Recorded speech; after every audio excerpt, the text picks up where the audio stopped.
എനിക്കിപ്പോൾ 1000-ൽ കൂടുതൽ ആളുകളുമായിട്ട് ഞാൻ പണമിടപാടുകളും ചെയ്യുന്നുണ്ട്. ഫുള്ള് എൻ്റെ അക്കൗണ്ട് എപ്പോഴും നിറവാണ്. അപ്പോഴെന്ത് ചെയ്യണം? പണം വേണമെങ്കിൽ പണം ഇറക്കി കളിക്കണം. എത്രയാണ് തൻ്റെ കയ്യിൽ പണം ഉള്ളതെന്ന് വെച്ചാൽ നാഗാദേവിക്ക് തരണം. ഇരട്ടി പണം തന്നാൽ നിങ്ങൾക്ക് ഇരട്ടി കിട്ടും. പിന്നെ നാഗാദേവിക്ക് പണം ഇട്ട് തന്നിട്ട് അന്നേരം തന്നെ പൈസ കിട്ടുമെന്ന് പറഞ്ഞുകൊണ്ട് നോക്കിയിരിക്കല്. നല്ല സൗഹൃദം വേണം, കൂട്ടുകാരെ വേണം. അതും ആപ്പയും ഉപ്പയും കൂട്ടുകാരല്ല. നാഗാദേവിയെ പോലെ നല്ല സുഹൃത്തുക്കളായിട്ടുള്ള ആളുകളെ വേണം ഉണ്ടാക്കിയെടുക്കേണ്ടത്. പണം അതുപോലെ ഇങ്ങോട്ട് തരുന്നവരെ, പിശുക്കരെ ഒപ്പം കൂട്ടരുത്.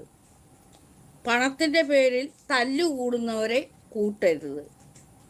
പണത്തിൻ്റെ പേരും പറഞ്ഞ് തല്ലുകൂടുന്നവരെ കൂട്ടത്തിൽ ചേർക്കരുത്.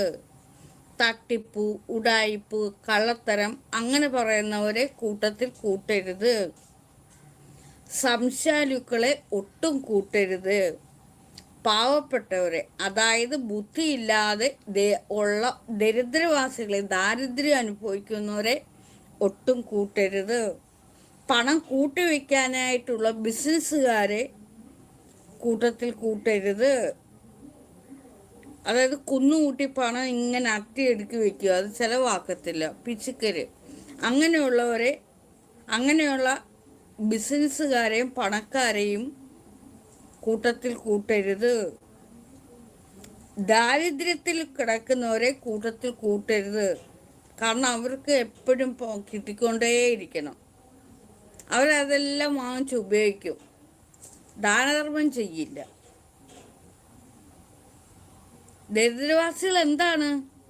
എല്ലാം അങ്ങ് വാങ്ങിച്ച് അനുഭവിച്ചുകൊണ്ടേയിരിക്കും, ദാനം ചെയ്യില്ല.